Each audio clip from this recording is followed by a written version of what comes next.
ഇവിടെ ഇപ്പോ ഈ തെരഞ്ഞെടുപ്പിലെ വിജയത്തെ ഞങ്ങൾ കൃത്യമായിട്ട് വിലയിരുത്തുമെന്നും ഞങ്ങൾ പ്രതീക്ഷിച്ച വിജയം ഉണ്ടായിട്ടില്ലെന്നും തദ്ദേശ സ്വയംഭരണ വകുപ്പിലെ ഇന്നന്ന വകുപ്പുകളിൽ ഇന്നന്ന സീറ്റുകൾ കുറഞ്ഞു എന്നതിനെക്കുറിച്ച് ഞങ്ങൾക്ക് കൃത്യമായിട്ടുള്ള ധാരണയുണ്ട്.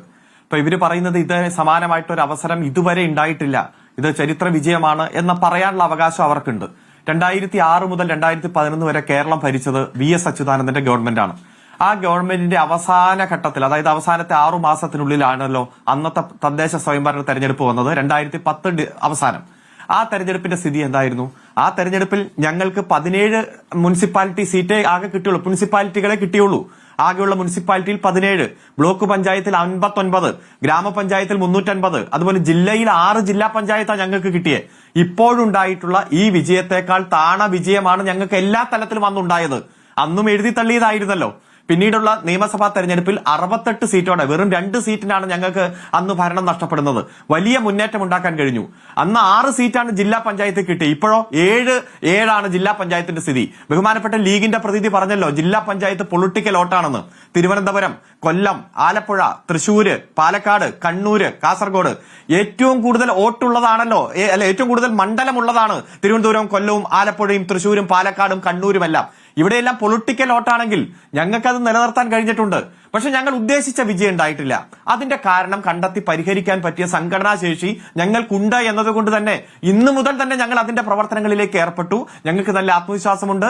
ഇതിലും വലിയ തിരിച്ചടി ഉണ്ടായപ്പോഴെല്ലാം പണി നിർത്തി പോയവരല്ല ഞങ്ങൾ. കൂടുതൽ ജനങ്ങളിലേക്ക് ഇറങ്ങി ആ തോൽവിയുടെ കാരണം കണ്ടെത്തി അവരെ കൂടി വിശ്വാസത്തിലെടുത്ത് അവരുടെ ഉപദേശങ്ങളും നിർദ്ദേശങ്ങളും സ്വീകരിച്ചുകൊണ്ട് വർദ്ധിത വീര്യത്തോടെ തിരിച്ചു വന്നവരാണ് ഞങ്ങൾ. അതുകൊണ്ട് നിങ്ങൾ ഈ വിജയം ആഘോഷിക്കാൻ നിങ്ങൾക്കുള്ള അധികാരത്തെ ഞാൻ ചോദ്യം ചെയ്യുന്നില്ല.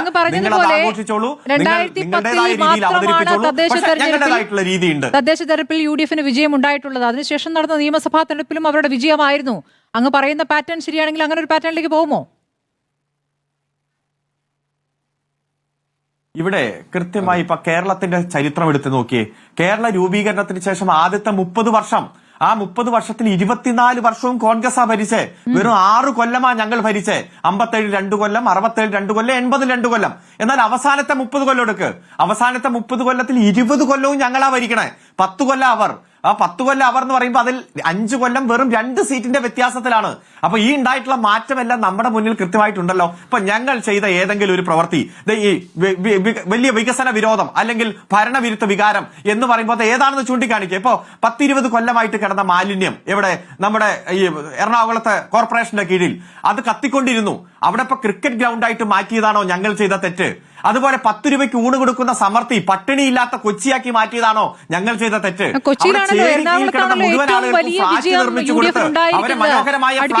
അരുൺകുമാർ, അപ്പോൾ നിങ്ങളെ ജനം എന്തുകൊണ്ട് തള്ളി എന്ന് പറയൂ. ഗ്രാമപഞ്ചായത്ത്, ജില്ലാ പഞ്ചായത്ത്, ബ്ലോക്ക് പഞ്ചായത്ത്, കോർപ്പറേഷൻ എല്ലാം പിടിക്കുമ്പോൾ എന്താണ് നിങ്ങൾക്ക് പാളിയത്?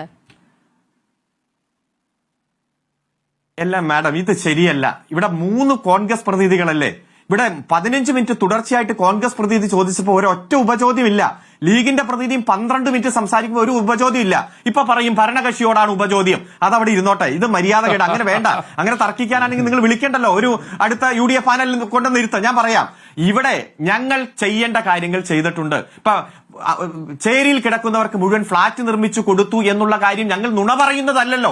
ഓരോ തവണ മഴ വരുമ്പോഴും കടലടിച്ചു കയറി ചെല്ലാനത്തെ മുഴുവൻ വീടുകളിലും വെള്ളം കയറി ആ വീടുകളിലുള്ള ഇലക്ട്രോണിക് ഉപകരണങ്ങളും മറ്റും നശിക്കുന്നത് നമ്മൾ കണ്ടിട്ടുള്ളതല്ലേ. അവിടെ ടെട്രോപാഡ് നിർമ്മിച്ചുകൊണ്ട് കടലാക്രമണത്തെ തടഞ്ഞു. ഇതൊക്കെ യാഥാർത്ഥ്യമാണ് നമ്മുടെ മുന്നിലുള്ളത്.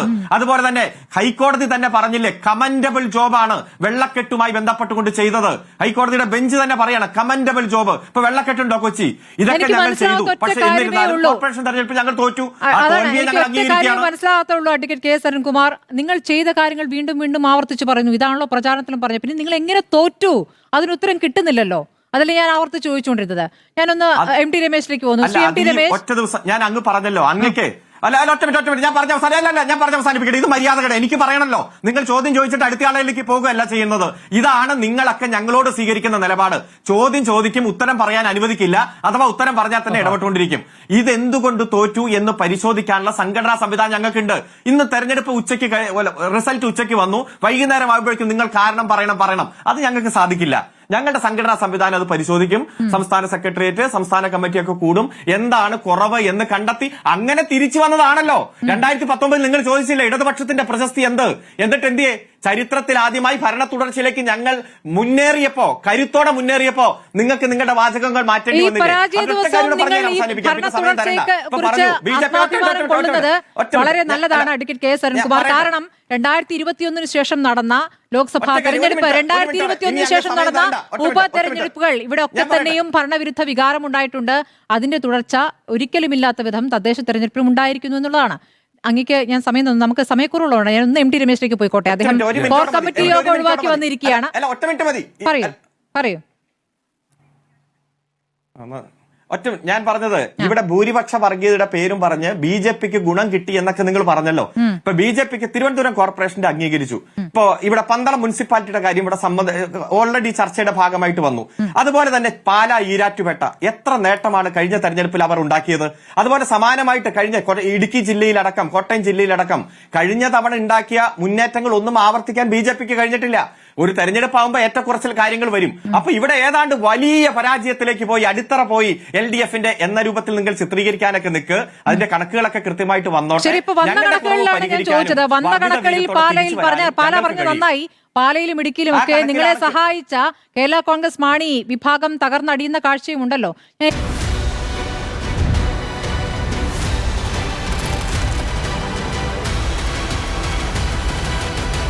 ഡിബേറ്റ് വിത്ത് സ്മൃതി പരുത്തിക്കാട്.